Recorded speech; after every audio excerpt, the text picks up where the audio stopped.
ہر جماعت کیسے یوٹیلائز کرے گی. آپ کیا سمجھ رہے ہیں, کچھ بتا دیجئے. آپ کا بھی ووٹ پولنگ بوتھ پتہ چل گیا؟ ہاں پتہ تو لگ گیا. دیکھیں بات پتہ چلا کہ بدل دیا گیا. بہت پتہ ہے, وہ تو خیر چلیں کوئی بات نہیں, ہمارے الیکشنوں میں ہوتا ہی ہے. لیکن بہرحال جو بہت اہم بات ہے نا, جو ہم شاید بھول رہے ہیں, وہ یہ ہے کہ ہم اتنے خوش قسمت ہیں قوم کے طور پہ, پاکستانی ہونے کے ناطے, کہ الیکشن ہو رہے ہیں. پاکستان کی خوش قسمتی ہے کہ الیکشن ہو رہے ہیں. وہ جو جمود پچھلے کچھ ماہ سے, سال ڈیڑھ سال سے تھا, اس کو توڑنے کی ہمارے ہاتھ میں کوئی ایک سرا آ گیا ہے اس کو آگے موو کرنے کا.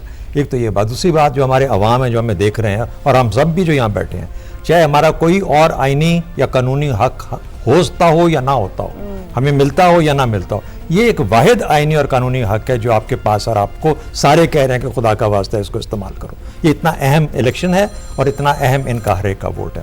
تیسری بات یہ تنظیم اور احساس کی بات ہے, سینٹیمنٹ اور سٹرکچرز کی. دیکھیے تنظیم کے ساتھ ہی جذبات کو شکل دی جا سکتی ہے, بغیر تنظیم کے جذبات کوئی معنی نہیں رکھتے. تو تنظیم کا مطلب ہوتا ہے کہ you have to move from where you are to the polling booth and do something. ادھر کچھ کرنا پڑے گا, جا کے ہلنا پڑے گا, سردی کے باوجود اٹھ کے جانا پڑے گا. تو آل آئی کین سے از کہ اتنا کلیدی ہے. رزلٹ ہم بنوا لیں گے, رزلٹ کا کوئی مسئلہ نہیں. رزلٹ عوام بنائیں گے شہزاد صاحب, رزلٹ بنوائیں گے اور رزلٹ چلائیں اور رزلٹ چلائیں گے بھی. میں اب اس وقت عوام کے ساتھ بیٹھا ہوں نا, میں ادھر بیٹھوں گا تو کچھ اور بات کروں گا. یہ صحیح ہو گیا. مجیب صاحب آپ کی جانب آؤں. ویسے تو میں آپ کو بھی پوچھ لوں کہ پولنگ بوتھ پتہ کر لیا آپ نے؟ جی پتہ, چلیے اچھی بات ہے کہ عوام کو بھی پتہ چلے کہ پتہ کر لیں اپنا اپنا پولنگ بوتھ تاکہ آپ پہنچ جائیں. آپ کے خیال میں یہاں بار بار بات ہم کر رہے ہیں کہ ہم لوگوں سے بھی کہتے ہیں کہ سمجھیں. حسن صاحب نے ایک بات کی کہ لوگوں کی رائے بڑی قیمتی ہے. کیا ہمارا ووٹر جب آپ لوگوں کو مل رہے ہیں وہ جذباتیت کا شکار ہے یا سمجھ رکھ رہا ہے کہ بڑی قیمتی چیز میرے پاس ہے, استعمال درست ہونا چاہیے؟ دیکھیے خواہش تو یہی ہے کہ ہر ایک کو اپنی اس رائے کی اہمیت کا احساس ہونا چاہیے اور پتہ چلنا چاہیے, بڑا وائزلی اس کا استعمال بھی ہونا چاہیے.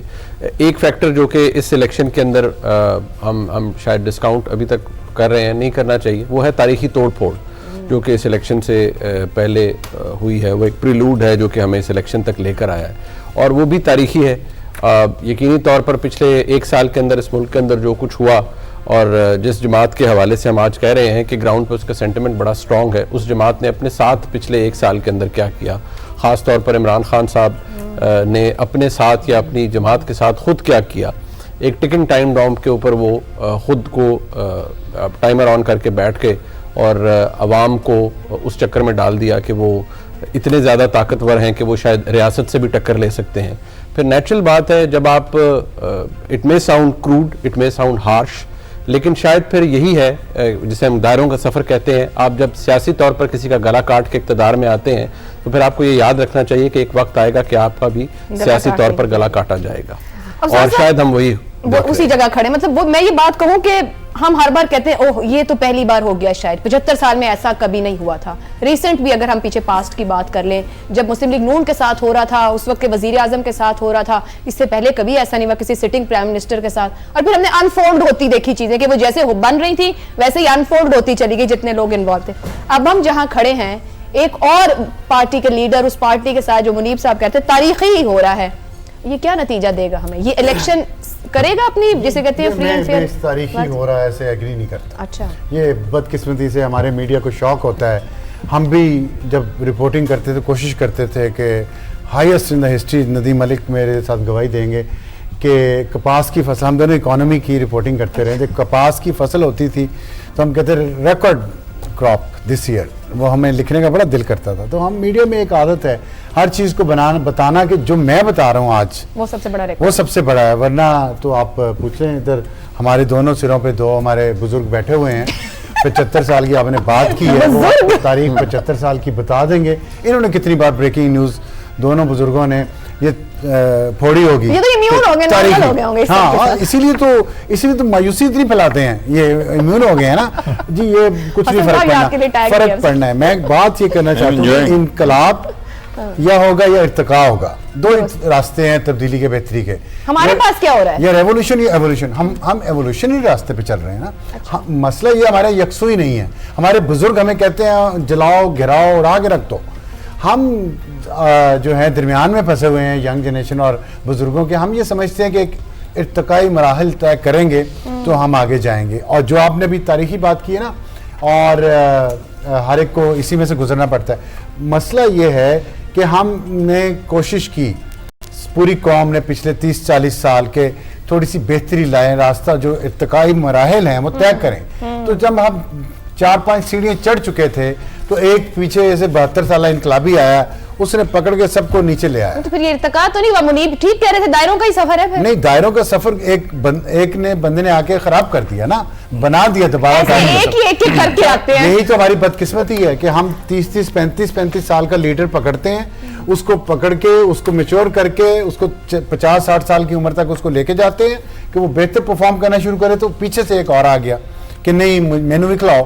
وہ جو مینو بھی کھلاؤ والی بات ہوئی ہے وہاں سے گڑبڑ ہوئی ہے. یہ جو آج آپ کہہ رہی ہیں یہ بکسوں سے کیا نکلے گا, میرا نہیں خیال ہمیں قوم کو اتنی زیادہ مایوسی یا نیگیٹیوٹی دینی چاہیے. ہمیں قوم کو یہ بتانا چاہیے آج کہ یہی راستہ ہے, راستے 2 ہیں, چن لیں. بالکل ٹھیک, سارے آئیں, قربانی دیں, کھائیں گولیاں, اپنے ووٹ کا پہلا بھی بیٹھ کے ووٹ جہاں ڈالنے جائیں اس کا پہلا بھی ٹینکوں کے آگے لیٹ جائیں یا بیلٹ باکس پہ اپنا ووٹ ڈالیں. عائشہ بخش کہ ہم اس وقت 26 ٹیمپریچر میں بیٹھ کے کوٹ ٹائیاں لگا کے قوم کو کہیں کہ بس انقلاب لے آؤ, ایسے نہیں آئے گا. بالکل ایک راستہ چن لیں, اور وہ راستہ یہ کہ ٹھیک ہے ہم گھڑے میں گرے ہوئے ہیں, آہستہ آہستہ باہر نکلنے کی کوشش کریں. اور یہ 8 فروری اس کا ایک موقع ہے, کوشش کریں, اللہ بہتری کرے گا. کرن آپ بھی گراؤنڈ پہ گئی ہیں, کیا لگتا ہے کہ ووٹر تیار بیٹھا ہے کہ بس 8 فروری آئے اور میں جا رہا ہوں ووٹ ڈالنے, میں خوش ہوں تو بھی مجھے غصہ ہے کسی پہ تو بھی میں غصہ نکالنا. اچھا یہی بات, تھینک یو سو مچ عائشہ, یہی بات میں بار بار اپنے ایکسٹرو میں کر رہی تھی. یہ جو بات ملک صاحب کر رہے ہیں, طلعت صاحب کر رہے ہیں, ہمیں نظر آیا پی ٹی آئی کا ووٹر نظر آیا, لیکن جو سب سے زیادہ چیز جو مجھے تکلیف دے رہی تھی نا, 2013 میں بھی ایسی سچویشن نہیں تھی, 2018 میں بھی ایسی سچویشن نہیں تھی, جو 2024 کے الیکشن میں مجھے نظر آئی.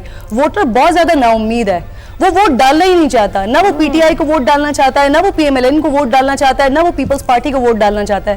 وہ کہتا ہے میرا ووٹ جب میں جس کو ووٹ کروں گا اس کے لیے وہ استعمال ہی نہیں ہوگا تو پھر میں ووٹ کیوں ڈالوں. تو ایک تو میں نے بار بار یہ بات کرنے کی کوشش کی کہ خدا کے لیے ووٹ ڈالیں, یہ آپ کا حق ہے, یہ اس ملک کا حق ہے. سیکنڈلی یہ کہ جو پی ٹی آئی کی ہم بات کر رہے ہیں نا, یہ مجھے بھی نظر آیا, یہ مجھے کے پی کے میں اور کراچی میں, سندھ میں نظر آیا, لیکن انٹرسٹنگلی یہ آپ کو کے پی کے میں مردان میں مجھے نظر نہیں آیا. مردان میں مجھے مولانا فضل الرحمان صاحب کی جماعت اسٹرانگ نظر آئی, مجھے اے این پی زیادہ اسٹرانگ نظر آئی بنسبت اس کے کہ جو پاکستان تحریک انصاف 2 دفعہ حکومت بنا چکی ہے. ایک اور میں آپ کو انٹرسٹنگ فیکٹ دیتی ہوں, 2013 کے الیکشن میں پاکستان تحریک انصاف کی مقبولیت تھی, 2018 کے الیکشن میں اس پاکستان تحریک انصاف ہی تھی کی مقبولیت اس سے زیادہ ہو گئی, ٹھیک ہے. لیکن 2013 میں پی ٹی آئی کے ہارنے کی جو وجہ تھی وہ تھا ان کا تنظیمی سیٹ اپ, وہ سب سے بڑا مسئلہ تھا. ایک آپ اپنا جو آپ کا ایک ووٹر ہے اس کو آپ گھر سے نکال کے پولنگ بوتھ تک کیسے لے کر آتے ہیں, ان کا یہ بہت بڑا مسئلہ تھا. آج 2024 میں بھی مجھے لگتا ہے کہ پی ٹی آئی کی 2013 والی سچویشن ہونے جا رہی ہے. تب تو مسئلہ حل کرنے والا, مسئلہ حل کرنے والا دیکھیں, دسکا کا الیکشن اس کی سب سے بڑی مثال ہے. دھن تھی, پی ایم ایل این نے سیٹ نکال لی, پاکستان تحریک انصاف کے ساتھ پورا سیٹ اپ تھا, ایک سیٹ مسئلہ بن گئی تھی. تو ابھی تو وہ تنظیمی سیٹ اپ بہت برے طریقے سے شٹر ہوا ہے, مجھے لگتا ہے بڑی پرابلم ہونے والی ہے. گراؤنڈ ریالٹی کچھ اور ہے, تنظیمی سیٹ اپ کچھ اور. افتخار صاحب, گراؤنڈ ریالٹی کچھ اور ہے, سوشل میڈیا کوئی اور رنگ دکھا رہا ہے, جذبات بھی ہیں, جماعتیں اسٹرکچرز بھی رکھتی ہیں, اب رہ صرف 2 دن گئے ہیں. آپ کو لگتا ہے کوئی سیاسی جماعتوں نے اپنی سائنس بدلی ہے یا پرانی اسٹریٹجی پر ہے؟ کیا سائنس بدلیں گے؟ پولنگ اسٹیشن ویسے ہی, پولنگ اسٹیشن کا سٹاف ویسے ہی, لسٹیں ویسے ہی, شناختی کارڈ ویسے ہی, آئیڈینٹیفیکیشن ویسے ہی, کیا بدلیں گے؟ نہیں, کوئی کمپٹیشن سخت نہیں ہوا پولیٹیکل پارٹیز کے اپنے مینیفیسٹو اور عوام کو ٹچ کرنے میں؟ میری بات سنو, میرے پاس ایک لسٹ ہے. افتخار صاحب آپ ابصار کی بات کو زیادہ سنجیدہ لے لیں. نہیں, میرے پاس ایک سیکنڈ, میرے پاس ایک لسٹ ہے, اس میں پاکستان تحریک انصاف اور پاکستان مسلم لیگ کے درمیان جو مقابلے ہوئے 2018 میں, اگر میں پاکستان مسلم لیگ نواز کے 10,000 ووٹ اٹھا کے مقابلہ کرنے والے پی ٹی آئی کے امیدوار کو دے دوں اس پوری لسٹ میں, تو 29 سیٹیں بنتی ہیں زیادہ پی ٹی آئی کی ایز کمپیئر ٹو 2018. تو کیا آپ مجھے یہ کنونس کرنا چاہ رہے ہیں سارے کہ لہر جو ہے وہ اس سے بھی زیادہ بڑھ گئی ہے, 10,000 سے بھی زیادہ بڑھ گئی ہے, لاکھوں کی تعداد میں ووٹ وہ چینج ہو جائیں گے؟ نہیں, ایسا نہیں ہوگا. ایک بات. دوسری بات ہے پولنگ اسٹیشن پہ جانا. 94,000 پولنگ اسٹیشن ہے پاکستان میں, درست, اور یہ کہانیاں سنائی جاتی ہیں کوئی ڈبے اٹھا لے جائیں گے, ایسا کر لیا جائے گا, ایسا کچھ نہیں ہونے والا. اچھا کوئی لہر ہے بھی یا نہیں ہے؟ مجھے نہیں پتا اتنے دوستوں, میں آپ سے پوچھوں نا, میں اس طرح گیا ہی نہیں لوگوں کے پاس. میرے پاس تو آپ facts بات تو کر رہے ہیں، میں تو فیکٹ پہ بات کرتا ہوں, میں تو ڈیٹا پہ بات کرتا ہوں, میں تو لوگ یس اس میں مسکرانے کی بات نہیں ہے. نہیں، آپ نے پروگرامز کیے نا، آج جو لوگ الیکشن لڑ رہے ہیں ان سے بات کر رہے لیٹ تھے. می کوٹ 3 NA 100 کیسے احمد شیخ مسلم لیگ کے جیتے 76,415 ووٹس لے کے, ذوالفقار علی شاہ PTI کے ہارے 75,827 ووٹ لے کے, میں نے ان کو 10,000 ووٹ اٹھا کے مسلم لیگ کے عزت دے دیے. اس ساری ایکسرسائز کے باوجود میں کہتا ہوں پورے ملک میں 21 سیٹوں کا فرق پڑتا ہے 21 سیٹوں. اور میں یہ ماننے کو تیار نہیں کہ اتنی بڑی کوئی لہر ہے کہ ہر کانسٹیچوئنسی میں 10,000 ووٹ مسلم لیگ کے مقابلے میں زیادہ ہو گئے ہیں یا مسلم لیگ کے 10,000 ووٹ کم ہو گئے. میں نہیں مانتا, یہ مجھے اتنا اجازت دیں پلیز, مجھے دباؤ میں مت لائیے گا, اتنا تو مجھے اجازت دیں. میں ایک صاف بات کرنا چاہتا ہوں, لوگوں کو بہکاؤ مت, جمہوریت میں ان کا ایمان ختم مت کرو. اور ایک بات یاد رکھنا, میں آن ریکارڈ کہہ رہا ہوں, میں سب کو کہہ رہا ہوں, اگر ایک دفعہ پاکستان کے لوگوں کو اس جمہوری عمل پہ اعتماد ختم ہو گیا تو پھر جو خرابیاں جنم لیں گی اس کے ذمہ دار ہم سب ہوں گے.